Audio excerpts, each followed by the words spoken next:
We tend to think of a lie as a moment in time, a single bad decision. But what if a lie isn't an event? What if it's a virus? Today, we're tracing the infection map of the echo of a lie. Trust is a funny thing.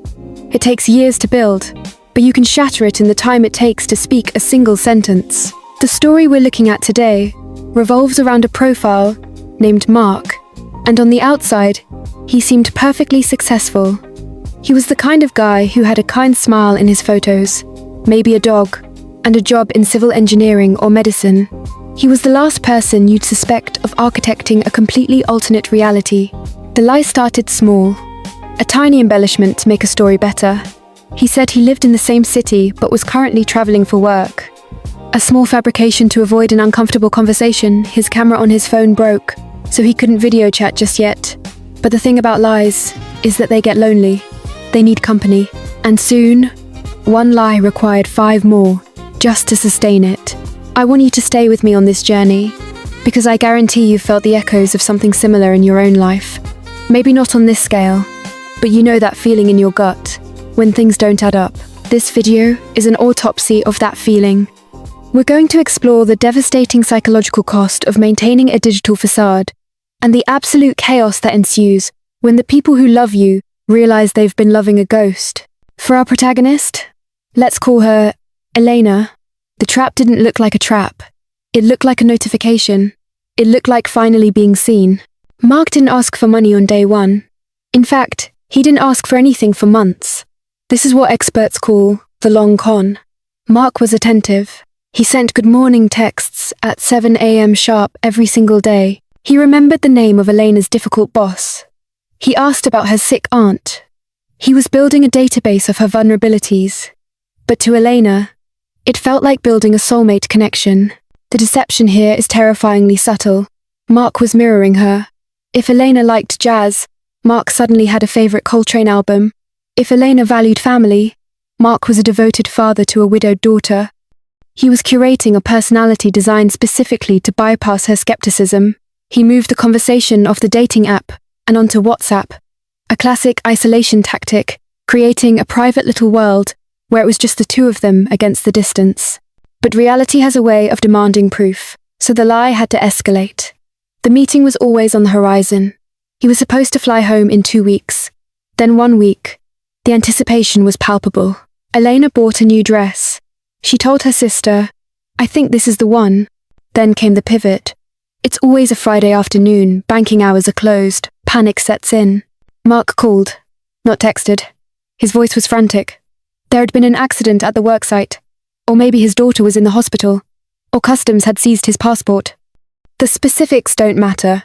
The emotion does. He didn't ask for money immediately. He just panicked. He let Elena offer to help. This is the psychological masterstroke. By letting Elena offer the help, he made her feel like the hero of the story, not the victim. She wired the money, $5,000. It was a loan, he swore. He sent a screenshot of a bank transfer showing he was paying her back, but it would take 3 to 5 business days to clear. Of course, the transfer never cleared, and the lies got lonely again. They needed more company. Suddenly, there were legal fees to release the funds. Then, a doctor's bill. The sunk cost fallacy kicked in.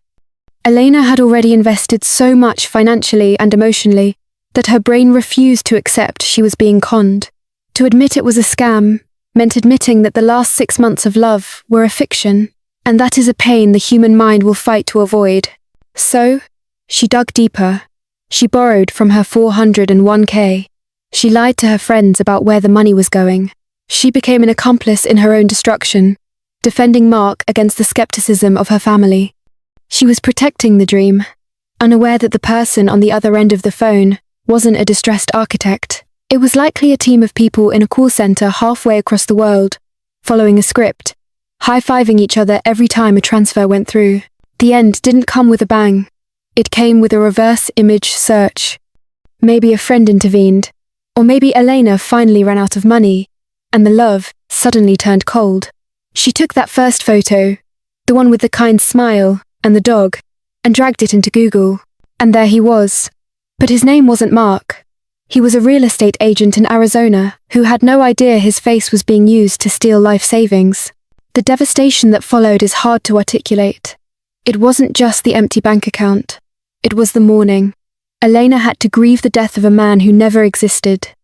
She had to reconcile that the intimate, late-night conversations, the shared dreams, and the future they planned, it was all just data entry for a criminal enterprise.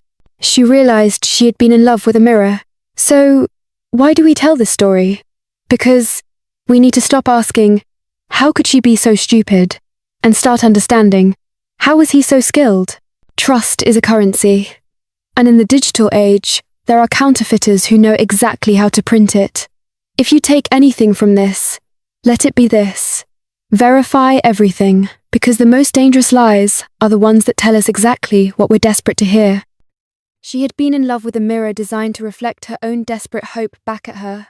You pay the money once, but you pay the emotional debt forever. That is the long shadow. It's 2 years later, and Elena is still paying. The money is gone, and she's slowly clawing her way out of bankruptcy. But the real echo isn't financial. It's the total annihilation of her ability to trust. Every new person she meets is now a potential threat. Every compliment feels like a trap. The lie stole her for the past 6 months, but the echo of the lie is stealing her future. And what about the wider world? When the truth finally came out, when Elena told her family, did the echo stop? No, it just changed form. This is truth decay. Even when the lie is revealed, the victim is often the one put on trial. We ask, how could she be so gullible? Instead of asking, how were they so skilled? The echo of the lie twists reality so much that we end up blaming the person bleeding on the ground instead of the person holding the knife. The lie is over for the scammers. They moved on to a new target 5 minutes after Elena stopped paying. But for Elena, the echo is deafening. It's the permanent knowledge that her capacity for love was weaponized against her. And that is a wound that time doesn't easily heal. The lie itself? It's dead. The servers that hosted Mark's fake profile have probably already been wiped. The people in that call center have forgotten Elena's name. But the echoes? They are still ricocheting around inside her life. Every time she hesitates to trust a new friend, every time she double-checks a kind gesture, looking for the hook that is the echo. The financial debt is temporary, but the damage to our capacity to trust, that, unfortunately, is built to last. Before we go, we have to talk about defense. How do you armor up against this? The biggest weapon these guys have is urgency. They need you to panic, so you stop thinking.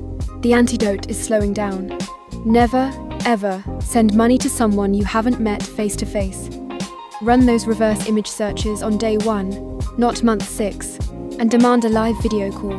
If their camera is always broken, I promise you, so is their story.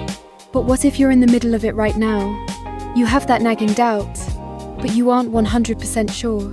You're terrified of being scammed, but you're also terrified of being too cynical and blowing up a chance at a real connection.